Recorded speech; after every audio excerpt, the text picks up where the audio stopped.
Hello and welcome. I'm going to be doing a podcast on Eric Clapton. I have a website pulled up right now.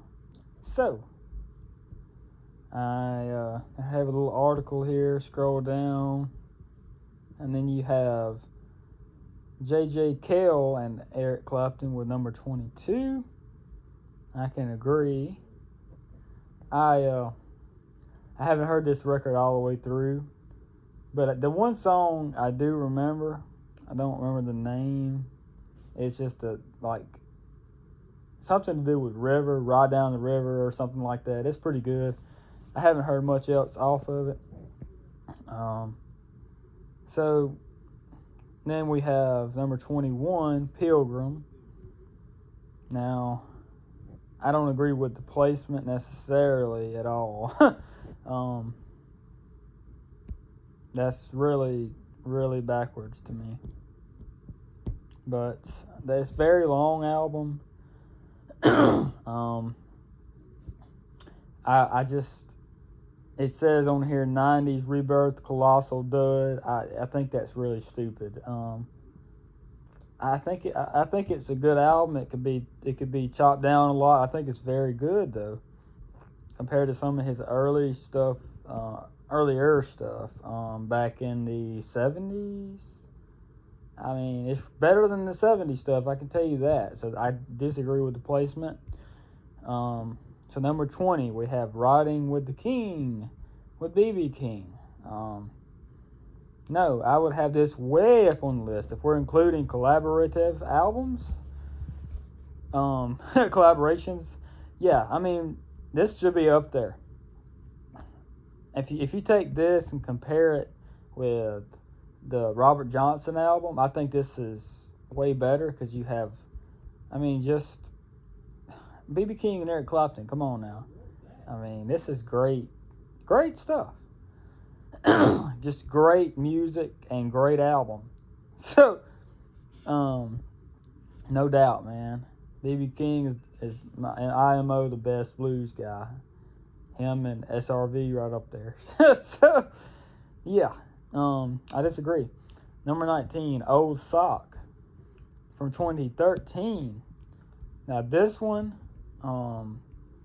I haven't been most familiar with this particular album. I just, I have heard about 3 songs off of it. And I really like those 3 songs. Well Runs Dry, something like that. I like that one. And there's maybe 1 or 2 originals. I know 1 for sure. And that one's really good. That particular original. And I mean, I guess I would agree with the number 19. I guess I can agree with that being in the top, within the last part of the top 20. I would probably put it a little farther back, if I'm being honest. But okay, so we got The Breeze next, number 18, An Appreciation of J.J. Cale. This record it's all over the place, and it's the ultimate of collaborative, and it's like got John Mayer and all these other people and stuff on it, on different tracks. I think Mark Knopfler, he's got a good one on there. That's the best song on there in my opinion. There's one that Mark Knopfler plays on. I can't remember the name, but it's really good. He plays some really kind of I can't remember exactly the style, kind of like foreign style guitar playing or something. It's good though. It really stands out on that album. So yeah, I'm not the most fond of this because of the fact it's all over the place. There's like a different artist featured on every song, and it's just kind of just all over the place just to listen to all the way through. And I don't know, it's not an Eric Clapton album really. So I go down here, number 17, Back Home. This one I'm not the most fond of. I like the title track. It's a really good acoustic type song, and it's got a couple other good ones, like really like pop, kind of soul, very soul oriented songs. And let's see, it says the guy who wrote the articles. It says, remember the most forgettable album ever made, set of blah originals and lifeless playing.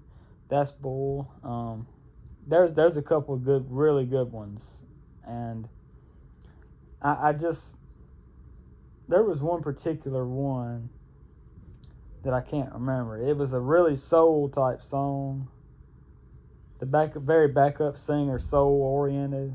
There's a couple of them like that, and the whole album is not very good, but it's got like 2 songs. So I agree. I mean, with the overall placement, it's not great to listen to all the way through. So we got coming up next. We got number 16. We got Reptile. So we have. It says, in between 2 blues projects, between Robert Johnson and B.B. King, tribute, which B.B. King was on the other one, so it's not really a tribute.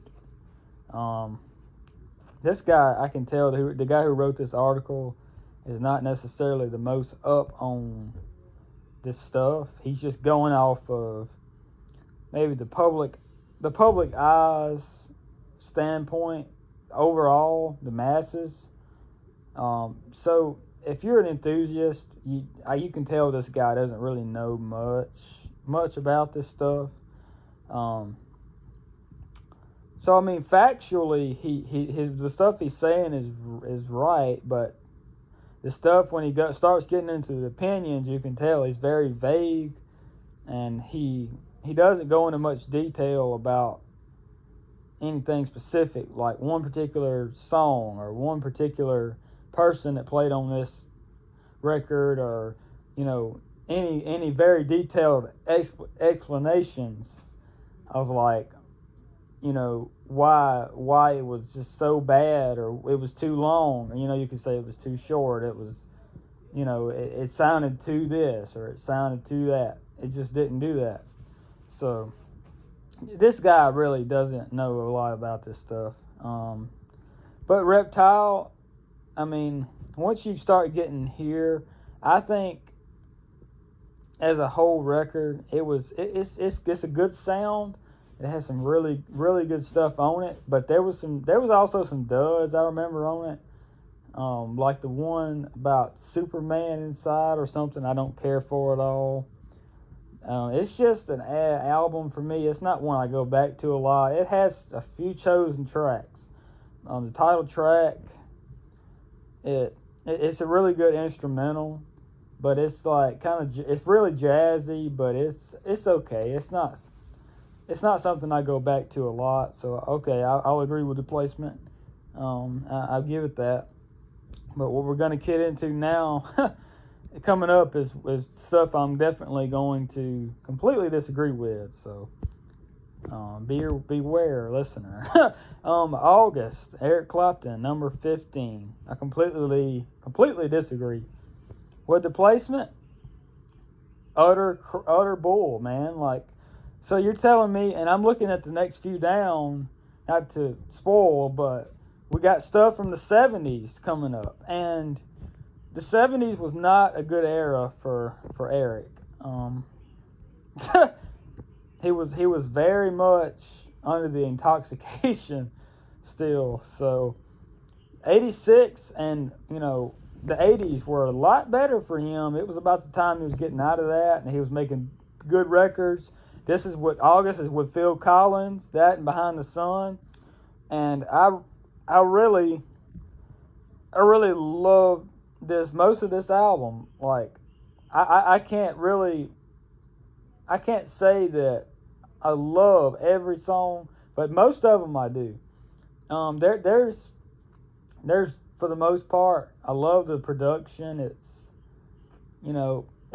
some could say it was a little bit overdone, but it kind of reminds me of Pilgrim in the way that it has a lot of effects, and I don't mean, like I almost said theatrical effects. That makes no sense. But I meant like it has a lot of kind of bells and whistles per se. It has a lot of extra stuff in there, like percussive stuff, and that's Phil Collins' kind of trademark. He adds a lot of these kind of here and there, like just percussion type stuff, and it adds to the sound, and it's really, really, really, really produced. So I would like a lot of the songs on here. It's got some really good stuff. It's in the way that you use it. It's probably my favorite. And Holy Mother, of course. I love that one. But yeah, I mean, it's just some really good stuff. I love the sound of it. Just really great production.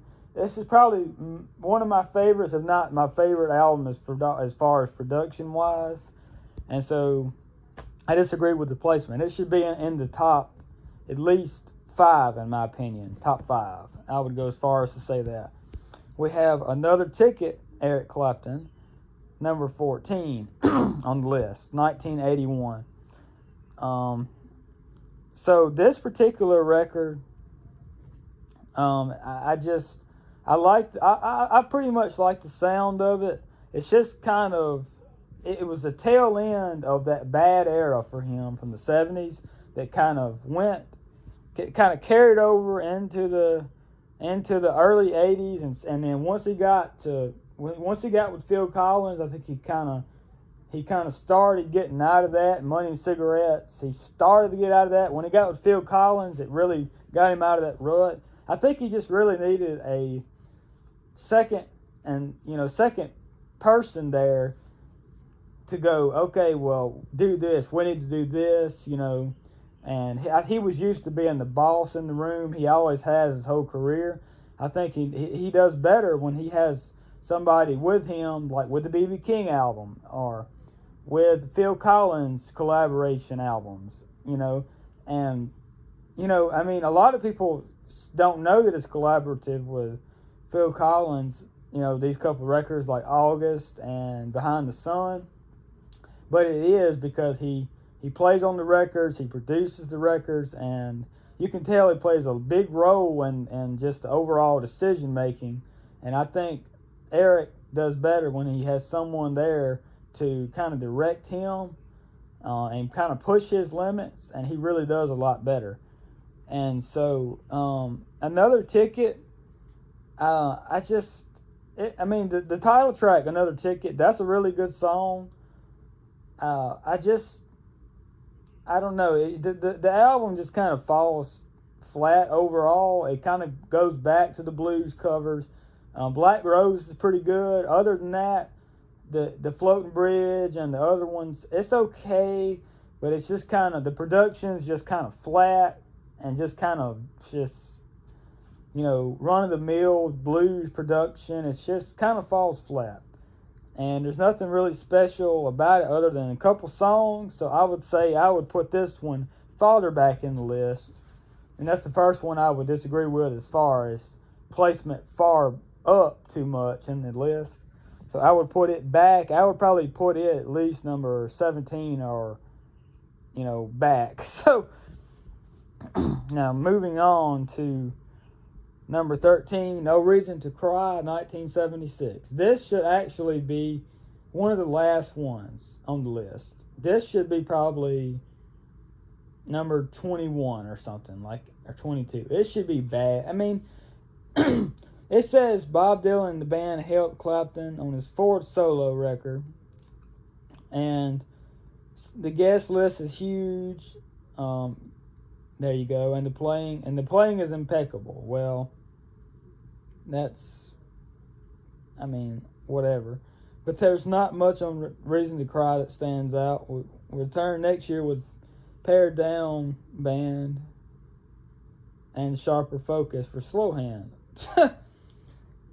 The differences between Slow Hand and No Reason to Cry is like night and day. Like, oh my God. I can't even believe that they were in the same era. Slow Hand is the only exception for the 70s, and I guarantee you that the producer was the only reason that Slow Hand was as good as it was. And and he wound up working with that same guy for later on, a lot later on, when he did, shoot, what's that record called? I Still Do. Yeah, he did. He worked on with him again for I Still Do. And he really, I mean, this particular guy, he absolutely he pushes Clapton to the best ability. He makes him, I can just tell he just keeps him to a certain standard. But No Reason to Cry, it's just, I don't know, it just falls flat. He's completely intoxicated. He's having, see right here, I mean, it's going to say the guest list is huge. Well, that right there tells me that, you know, it's just they brought people in because they were reaching, you know. The band was flat. They were falling flat. They didn't care. Clapton didn't care. They made him make another album, and it's just, like, there's a few of them on there that's okay. That there may be one that I would go back to, and I can't even pinpoint that one in my memory. It's just, I've heard it all the way through a couple times some years ago, but I just wouldn't go back to this record and just say, oh my God, it's so good. No. It should be at least within over 20 in this list. So, moving on. Here we go. There's one in every crowd. Number 12. Oh my gosh. Really? This guy doesn't know anything. Nothing about this stuff. Seriously. Like, please, people, please do research before you write articles. Please. This, okay, right here. Following the commercial critical success of Ocean Boulevard, he rushed back for a follow-up to the studio and includes some ill-advised reggae covers. It's not even that much reggae in it. If you listen to it, it's a lot of acoustic stuff. Like, really? This guy doesn't know nothing, man. This should be at least the last. I would put this the last on the list, man. Like, this stuff sucks. Like, it has the worst production I've ever heard of a Clapton album, ever. It's just dry, nothing added to it. The band doesn't care. They're just going through the motions. That's how I would describe this record. And the last one I just mentioned, No Reason to Cry. It's just going through the motions. Like, there's just no soul to it at all. That's what I would say. There's just no, you can tell there's no effort into it. There's just no energy in that room. And there was nobody to really put a fire under Clapton. So he just put out some crap just to put something out the next year. And it just fell to nothing. You know, I mean, it just fell through the roof, you know. So that's all I can say. The next one down, Eric Clapton, Behind the Sun. Okay, I can get behind this. Number 11. Number 85. Or number 85. 1985. It's another Phil Collins, endeavor. So, I really like these ones with Phil Collins. He really pushes Clapton. He has a lot of input on these albums, and it really shows in a very good way. Clapton needed a different, direction, and this same old, just straight blues crap. He can do the blues crap, in my opinion, live. But don't sit here and just do it on these records. Like, we get it. You can play blues.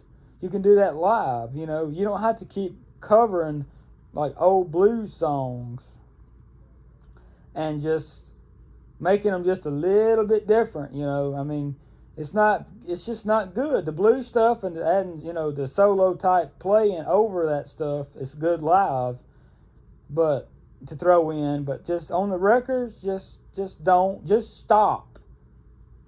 So, but besides the point, mid 80s era, 85, you know, I mean, this is one of my favorite albums just to listen to all the way through. And honestly, I think my favorite album to listen to all the way through is probably I Still Do. I'll just go ahead and say that right now. Just for the purpose of it. It doesn't have so many hits on it that I've heard them 1,000 times. And it's got some originals on it. And it's got some blues covers, of course. It's acoustic oriented. And it's just production wise, somehow it's the same guy that played but that did Slow Hand with him, and he is just a very good producer. He should have stuck with that guy, period. And I just love that record. It's got originals, and the covers are just great. Like, they're blues, but they're just different from, you know, like No Reason to Cry, you know. Behind the Sun, I love a lot of stuff off this record. Not every song, but the majority of the stuff, I just flat out it's very, when you listen to it, it's kind of, you get addicted to it easy, you know. It's like Tangled in Love is probably the best song off the record by far, in my opinion. And I think this is one of the best records. I think this is a top 5 album. I think Behind the Sun and August so far should have been way up in the list. Besides, you know, I mean, I disagree with this guy so much with everything he says. So we go to number 10, Rush, 1992. I don't know. This is so stupid in my opinion. You're going to put a soundtrack with a bunch of instrumental music as number 10. I mean, really? Come on now. No, it says nobody remembers Clapton wrote the score for Rush. Well, I do. Okay, Tears in Heaven. Okay. It shouldn't be number 10. It's not that kind of record to me, you know. It's not that it's bad music, it's just instrumental music. It's a different brand of record, you know. It shouldn't be placed up here in the top 10 when you got stuff like, you got stuff like, the next one down is Backless, for example, and his first solo record. Like, what does that have to do with, you know, we're talking about records, like, you know, to sell for singles.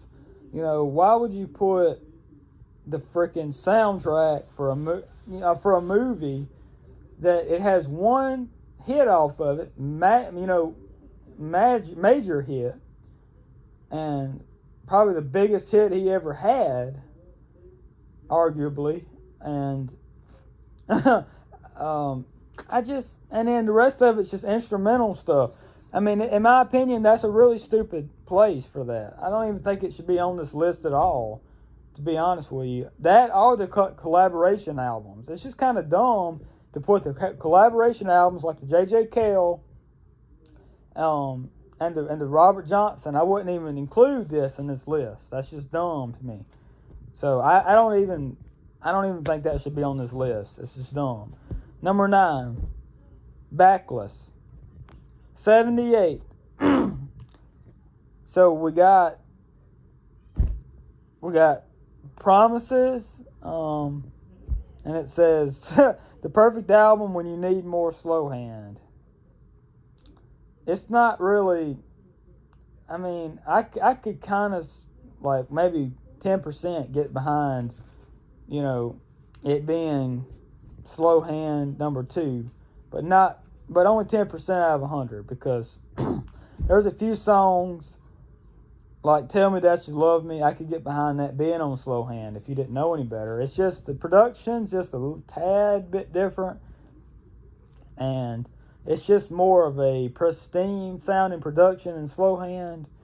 And I love this production on this whole record. I like this album. This is one of my favorite albums to listen to go back to. I had it on CD in my room for 3 or 4 years now, and I played it a lot, just going to sleep right here on my stereo. And just mainly simply because I had that and Robert Johnson CD. And, Eric Clapton tribute Robert Johnson, and I just listened to Backless instead a lot. And also Derek and the Dominoes live. I think it's live in the 70s or live at somewhere. It's a 2-disc, kind of like a overseas type deal or something. But it's a very good style production. I can't think of the name of it right now, but it's Derek and the Dominoes live, very good. But that's besides the point. Backless should be higher up in the list than even number 9, in my opinion. So we get to number 8, Eric Clapton, the first solo record, 1970. This, to me, there was some hits off of it, but it was overly produced. It had too much horns. You had Delaney Bramlett, and you had him too much, on the horns, and he was producing this stuff. And it was good that he was pushing Clapton into different directions and the soul kind of direction. And around this time, a little before this, he actually played with Aretha Franklin on a record and played with a couple different soul. He was around a lot of soul music at this time. And, it came across as trying too hard as far as the soul aspect of it, in my opinion, because that's just not really who he is as an artist too much. But I don't know, Eric Clapton, the solo record, to me as an overall, it wasn't just the greatest thing in the world. He just had people around him that were just kind of steering him in a direction, and it just falls flat to me. The production is just overkill in one way, and just underkill in another way. The fact that they just something to do with the way that they mixed it. It was just the horns were too loud in one ear, and then the rhythm section was just, they tried to overplay the rhythm section, and I don't know how to describe it. It's just it comes across as overcompensating to me for something. And here we go with the tribute albums. Me and Mr. Johnson. I don't think this should even be part of the list, but that shows you right here. Number 7. Really? No, it should not be number 7. If it's going to be on the list, it's going to be 15 or lower on this list. This is ridiculous. This guy doesn't know anything, man. Like dry production.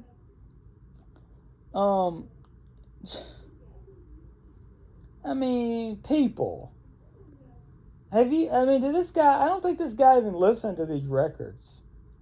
Like, you sit there and try to listen to this Me and Mr. Johnson all the way through, and you will literally go to sleep in the middle of the day. Like, just listening to this. It's so boring. Like, it's just not... there's like one peppy kind of good song on it.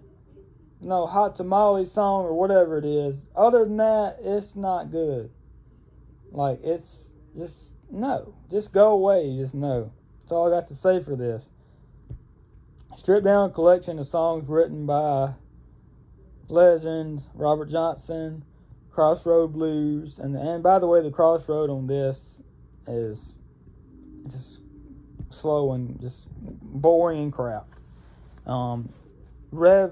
Reverential. I've never heard anybody use that word that way before. The tracks are here as reverential as they are exciting. I've never heard anybody say that. I mean, I'm sure it's a real word, but I've never heard anybody use it in that context. So moving on, number 6, Clapton, 2010. This right here, this should not be nowhere near the top of this list. It's very jazzy, and obviously somebody was pushing him in that direction. Again, I know I keep saying that, but that's the way it goes. It's him, it says right here, from blues and jazz to rock and standards. Yeah, I mean, all over the place. It says, flows effortlessly, autumn years, self-titled, quite personal, record sound like a casual stroll through a past you never knew was a part of him.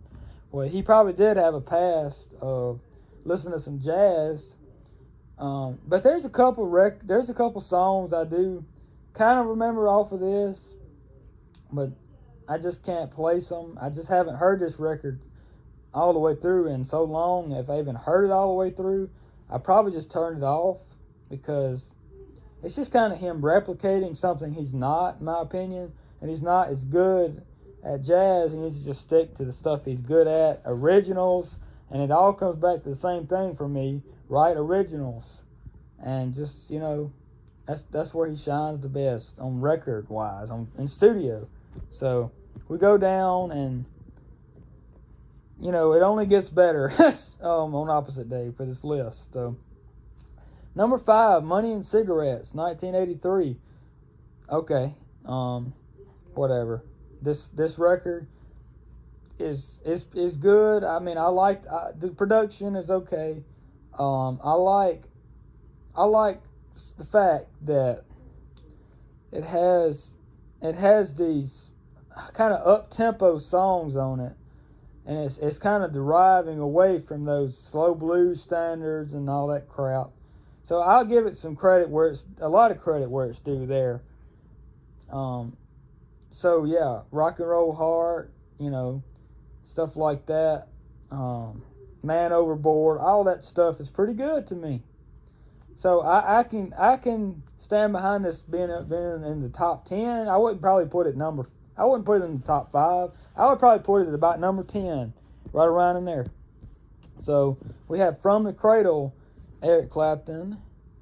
So number 4. Now I wouldn't put this as number 4, to be honest, but just because it's a covers album and it's a blues record, I just really love the production. It's really, he really put a lot of time into this record, a lot of thought, maybe too much thought. Kind of like Pilgrim. You can tell it's overly thought through, and it has Andy Fairweather Low on it. I think that adds a lot to this record, just like it did for Unplugged. Andy Fairweather Low, anything he played on record-wise, I just love. He adds a lot. So this record, it's just really, really kind of polished blues. That's what it is, a polished blues sounding album, and that really so much adds to it. It's not so dry like the older Clapton blues songs on studio, and he really puts a lot of effort and energy into the playing. The band is into it. I believe they had Steve Gadd, maybe. I'm not real sure, but who played on it. But I think it was probably Nathan East, and I know Andy Fairweather Low was on it. So that anything that Andy is on is really, I love it. He really knows how to play that blues backup rhythm stuff great. He's probably, I would say, the best rhythm player I've ever heard. Just overall, he can add those rhythm parts in there, and that he's almost halfway playing lead at the same time, but he's not, if that makes any sense. I would say that for sure. But yeah, this is probably by far the best blues record he ever made, and I can get behind it being in the top 10. I wouldn't put it in the top 5, me personally. I would probably have it about number 7 or 8 or so. But yeah, great record. Number 3, Journeyman. Okay, I can agree with this being in the top 5. To be honest, I would probably have it at number 5, or maybe a little lower on the list, maybe 6 or 7. I really think this one is one of the points in his career. This was one of the peak records of his career. He had some people around him, you can tell, that really pushed him, and he was, early 90s, or it says 89, but he played this stuff on into the very early 90s live, and this was some of his best years touring. He really tore it up during this era as far as guitar playing, on record wise and live. This was his, in my opinion, this era was his best since the Cream years live. If you look at, I think there's a live video on YouTube of a show from the Journeyman tour, and it's one of the foreign countries. I can't remember right now. I might try to put a link in the description, but if I can find it again. But it's a really good show. He is on point playing wise, and the whole band is into it. Very soulful environment. It's just his best era since Cream for just overall atmosphere, and the atmosphere was better than Cream. Just overall guitar playing wise, it's about the same in my opinion. But that's about his peak for both of those eras, Cream and Journeyman live era. So we move on to number 2. So we have Slow Hand. Okay, so top 5 definitely. I can totally agree. Obviously, we have a lot of hits on this record, and my personal favorite though is Peaches and Diesel. Probably the instrumental last track on the record. That's definitely my favorite. It's one of those like unicorn songs that nobody knows or nobody remembers, but I love it. It's just one of my favorite Clapton songs because it's original, and it's, whenever Clapton does a guitar instrumental, it always comes out good. I'll put it that way. He's not trying to just shred. He just came up with a really good, just, overall tune, and the production is just spot on for this. I just absolutely love it. But like Cocaine, Lay Down Sally. You got stuff that's really just, you hear so much, like Wonderful Tonight it's really good. Don't get me wrong, obviously, but the stuff that stands out to me is stuff that I don't hear so much. It's not running the ground. But this guy, he's not going to mention stuff like that in this article because he doesn't understand, But I've got the best one yet for you. This triggers me highly right here. I'm fisting to really go off on this guy, this Vellucci guy. We have number 1, if you've done process of elimination, over the only one that's left. This really triggers me. 461 Ocean freaking Boulevard, 1974. The early 70s to mid 70s was the worst era for him, and then to the late to 80s was the worst. The 80 to 81, 74, around that area, that was the worst. 461 Ocean Boulevard would not even be in my top 15. Honest to God, it would be number 20, at least number 20. It has I Shot the Sheriff on it. That is it.